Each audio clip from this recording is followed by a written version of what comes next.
Good morning, everyone. This is Financial Literacy 101, and I'm here to inform a lot of people that did you know that you were poor?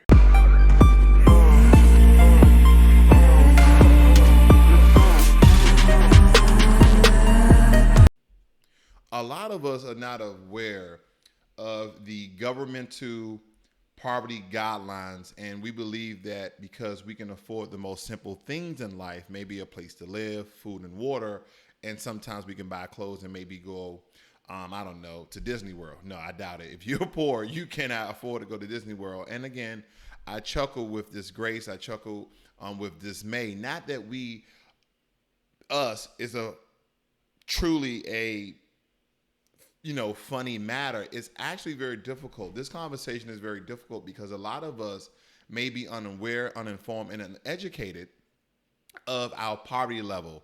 And what the federal government has set in place are the poverty level guidelines. And there's a lot of, I won't say essentially benefits, but there's a lot of things that a lot of you, if you fall within these criteria, within these poverty guidelines, that you could probably get some subsidies from the federal government. But again, they don't inform the public, and they understand that the lowest form, the lowest income, mostly uneducated people are the ones who fall below within these poverty guidelines. And so most people who are informed with this information, believe it or not, is the middle class and the upper middle class, and of course in the rich, but they don't really care about the telling anybody because it doesn't directly affect them. But it's very important that we understand that you may be poor and not even know it when it comes to the federal government. Again, just because you can afford the most simplest things in life does not mean you're not poor. With that being said, I think it's imperative that we show and prove that you may fall within the poverty guidelines of being simply poor. Now, right here's the 2020 poverty guidelines for the 48 continuous states and the District of Columbia. Okay, so that's the lower 48 or the upper 48, depending on if you're in Alaska or Hawaii, and also the District of Columbia, which is its own entity that's not a state.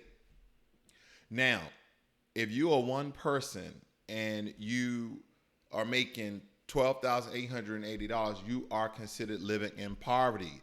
$17,000 for two people, almost $22,000 for three people. Four people, $26,500. Five, $31,000. Six, $35,500. Seven people, think about this, in one household are living off of $40,000. There are some people I know who can't live off of $40,000 with one person, and then eight people, 45, and let's just call it $1,500. And they said for each additional person, add $4,000. Okay, so this is the set poverty guidelines that the federal government has put as criteria for awarding certain benefits. Okay, now this is coming from the Office of the Assistant Secretary for Planning and Evaluation, and as you notice, it falls under at the very, very top here.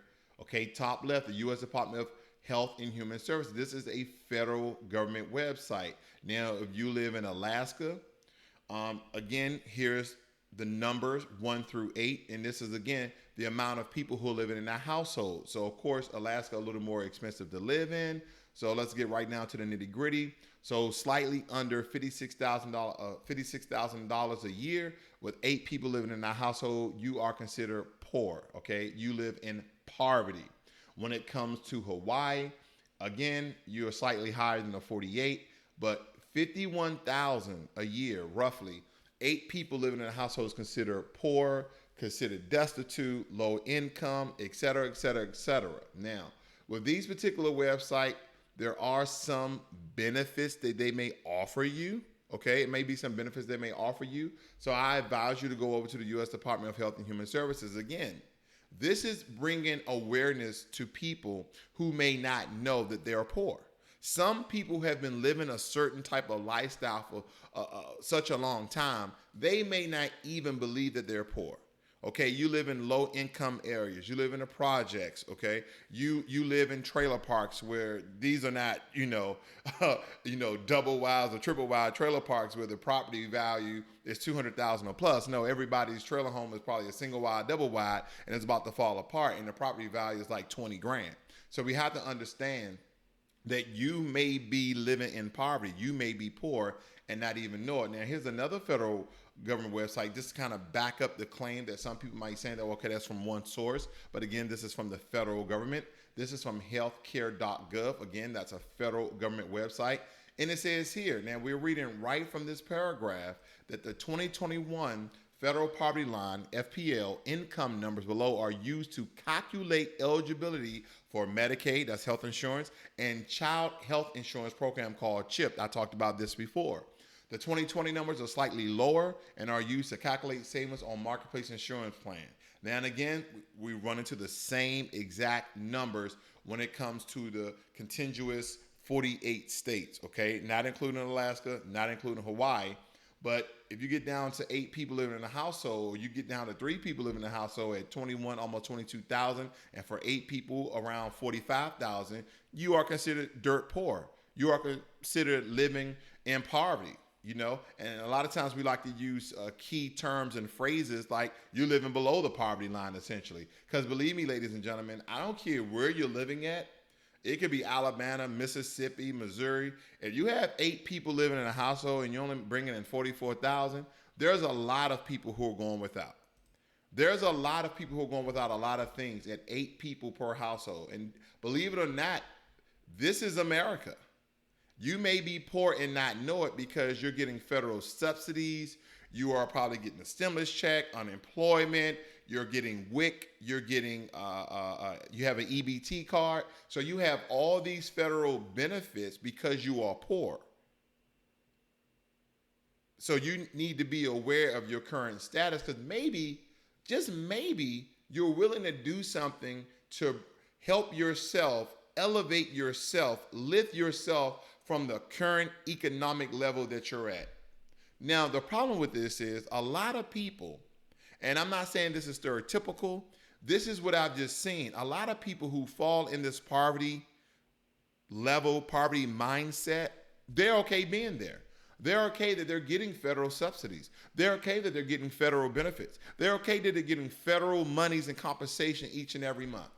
They're okay just living in a low income, impoverished, low quality environment and neighborhoods as long as they're getting what they call free money from the government. And some of you people out there, or taxpayers who are upstanding citizens of society, are looking down on them.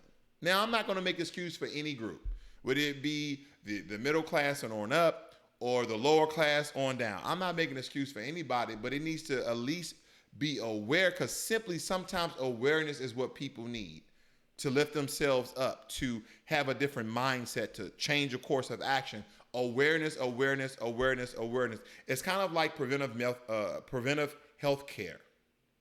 If you knew, if you don't work out, eat right, try to do your best when it comes to your everyday living, that you can prevent cancer, that you can prevent obesity, that you can prevent diabetes, gout, high cholesterol, high blood pressure. If you eat right, work out 3 to 4 times a week. And what I mean by eat right, you know, fruits, veggies, some meat, there you go. Okay, drink plenty of water. That's easy, right? And do portion control. A lot of times people try to make even living healthy very, very difficult. At the same time, ladies and gentlemen, we already know the solution to a lot of our problems. When it comes to health, okay, minimize your portion control, okay? Have large amounts of veggies, a small amount of fruit, and then maybe 4 to 6 ounces of meat a day. Drink plenty of water, at least 8 to even a gallon of water a day, depending on your activity level. And then throughout the week, you know, work out 3 to 4 times a day at 30 minutes. Very, very easy. Whether it be weightlifting, you know, aerobics, or it could just be simply a brisk walk 30 minutes a day or every other day. Very easy stuff. So the same thing occurs, the same thing happens. You can use the same methodology when it comes to your finances. Again, as we're looking at these poverty rates, ladies and gentlemen, how can people live off of this? Okay, how can people live off these particular rates? Now, even with this being said, if you live in a household of 2 people making $17,000, You should always be striving, in my opinion, to live a better life. Is striving not only to make more of what you already have by saving and investing, but also striving for the next certification, the next license. You might even want one or two jobs until you get back on your feet. Because if you notice, ladies and gentlemen, rich people, wealthy people, the middle class, it's already scientific and financially proven that they live a longer, healthier, more sustainable, happier life than the poor. Now, some people say, well, I know a lot of poor people who live long and a lot of rich people, they kill themselves. But we're talking about in these very rare cases, these are anomalies, okay, that a lot of rich people is going to kill themselves. No, a lot of rich people live to their 80s, 90s, and sometimes 100. Okay. Now, when it comes to Black Americans, we're just so damn resilient. We have a lot of us who live to 90s and 100s as well. But when it comes to the mass majority, when you don't factor in white supremacy, okay, which operates in all the activities of life, but when you just factor in the things that you can control, essentially, is your health and your finances to a certain extent, then we are destroying ourselves when it comes to this. So again, this is just bringing awareness to people who may not think they're poor, and you're absolutely poor. You're living in poverty. Now, me being from the ghetto, I've seen people dressed very nice, depending on what you may call very nice, designer clothes, nice clothes, whatever, but still live in the hood, still have a beat down, broken down car, or live in the hood, don't have nothing that they really own, renting out of an apartment, and have a nice car and nice clothes. Some people like, oh, they're living good. No. We have to understand the difference between poor, low income, middle class, high class, rich, filthy rich, etc. It really means something. And there's a lot of things that you can do to elevate yourself out of this situation. But again, this is just awareness. So let me move on to something else, so you guys understand essentially where you fall at. Okay, so this website is blackdemographics.com, and it's put together from a lot of federal entities. Okay, so you guys understand that it says sources right here. If you can read, okay, all right, didn't want to do that. Give me 1 second, family. But right underneath, wow, give me 1 second, family. All of their sources is coming from the federal government. So there's nothing they're just making up, okay? But anyway, Black families in poverty, this is from 2005 to 2018. And they're showing you from the Bush administration, Obama, and then the Trump administration. And a lot of us say, we did a lot better under Barack Obama. And this is not to war presidents against each other, not at all. But if you notice, right around here, where we started at 22.8%, and then it dipped, and then it started to rise again. And then Obama actually peaked out at 24. And then in his administration, it started to fall as he became out of office. And we were right back where we started. So we really didn't receive any special privileges, benefits, job opportunities, loans, grants for businesses under Obama either. Because at the end of the day, we finished where we started at. Now, when it came to Trump, we would like to believe that things got a little bit better because he was all about business. Nope, don't show here. And again, if you're reading the sources right under the years here, you will see that the sources from the U.S. Census Bureau American Community Survey, okay? All right, now, this is very important. I'm just going to read a little bit of it. According to the U.S. Census Bureau ACS study, 23% of all Black American men, women, and children live below the poverty line, compared to just about 13% of all Americans. Okay, so we are at a 10% higher rate, and again, we are the third population. We're the third minority, and an even higher percentage, that 33% of Black children live in poverty, compared to 18% of all children in America. The poverty rate for working age Black Americans is just under 20%, ages 18 to 64. Now, this is numbers that you guys probably not so much familiar with, but it's important you understand where you fall. Poverty rates for black families vary based on the family type, which just under 19% of all black families live below their poverty level. Only 7% of black married couples families live in poverty, which is considerably lower than the 31% of black families headed by single women. So you see the significance and the disparities when a black woman is taking care of a family by herself. You see those disparities? I'm going to read it again because you might have missed it. Only 7% of black married couple families live in poverty. Only 7%, which is considerably lower than the 31% of black families headed by single women who live below the poverty line. Now, ladies, I'm just going to say this, and this is not to attack my beautiful black ladies. Some of you choose this lifestyle. Some of you choose not to be with a man. And that man could be good, but you somehow destroy your relationship. Okay, I'm not saying that men don't contribute to that, but I'm just saying, in a sense, more times than not, the final decision comes down to the women. And when you are a single mother, you are struggling at 31% compared to being married and only at 7%. There's a huge disparity in the percentage ratio of that number. Now, the highest poverty rates are 39% are for black families with children, which are headed by what? Single black women. This is significant, considering more than 55% of all black families with children are headed by single women. Listen to that. This is significant, considering more than half, 55% of all black families with children are headed by single women. Again, we all have to take some responsibility in these percentages. Okay, I'm not saying essentially that women have a higher percentage than men in these regards, but as a community, as a very, strong and an intelligent group of people, we need to take responsibility of these percentages. And again, we're better together than we are apart. We are better together as a couple. We are better together in a marriage than we are apart. Very important for you to understand that. Now, black poverty rates when it comes to blacks in all of the rest of the United States, okay? Other groups that are non-black. Percent of families in poverty, we are at 18% compared to 9.3%. With children at 26.7% compared to 15%. Married couples at 6.7% compared to 4.7%.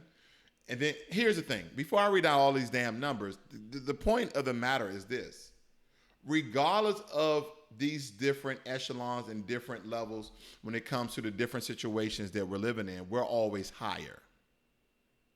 We're always higher. We're always the last. We're always the lowest. Okay? And these were for families. We're moving right on to single people.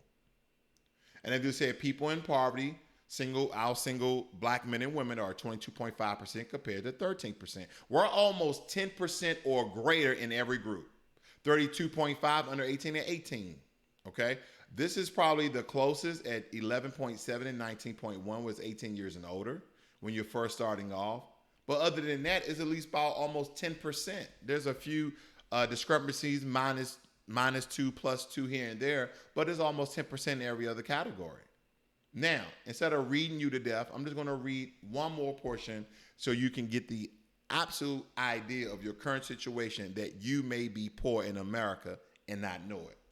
Now, according to who? The U.S. Census Bureau records historical poverty data among American families using its current population survey and annual social and economic supplements chart below. In 1967, about one-third, about 34% of all black families lived below the poverty level compared to only 11% of all American families, okay? And then as you continue to see, somewhat it has dropped, okay, from those previous years, but we're still around 30%, which is roughly around a third, okay? And if we continue to look at this, we're looking at head of the black family by single women. They said 56% back in 1967. And then it comes up, it says drop from 48% in 1990 to the lowest point in 34. So still a third, okay? It's gotten better, but it's still horrible. It's like you got shot 3 years ago, but now you got stabbed. It's still bad. I don't know if that's a good analogy or not, but that's the point I'm making. So to kind of give you some graphical representation of the numbers that we're actually talking about. So this is 1/3. If you're looking at this chart to your upper right corner with the orange and blue, I want you to look at this is 100% representation of a pie chart, and this is a third. Now, compared to white America that's living in poverty, or even their single women, or I won't even just say white America, I'll just say non-blacks. This is their percentage chart. They're only at 10% in poverty when it compared to 100% graphical representation of a pie chart. 10%, so 1 out of 10 compared to 1 out of 3. Our numbers in poverty is a reflection of our prison population. 1 out of 3 black men will go to jail or be incarcerated or deal in some sort of law enforcement activity than any other group. 1 out of 3.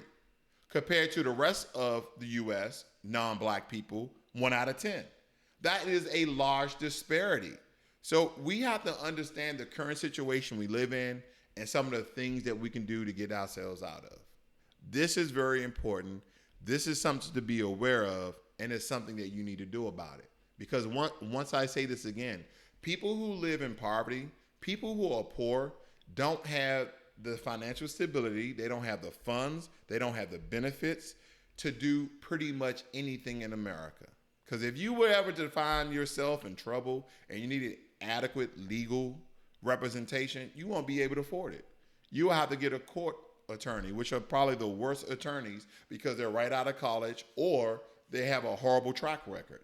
And that's just one disparity that you may go through. What about all your medical? Your medical and your health. You can't afford adequate health care because of your poverty level, because you're just taking the statewide governmental program, which is the worst. Okay, Medicare is one of the worst medical programs in America because it's going to get those doctors, those nurses who've probably been in some sort of legal trouble because of ill practices. Okay, this is just the country we live in, and you have to understand where you fall at. Hopefully, this has shed some light and informed some people to be aware of the current situation that they're in, and you need to start working on getting out. This is Financial Literacy 101. Learn money and be inspired. And most important of all, you got to get your weight up. I'm out.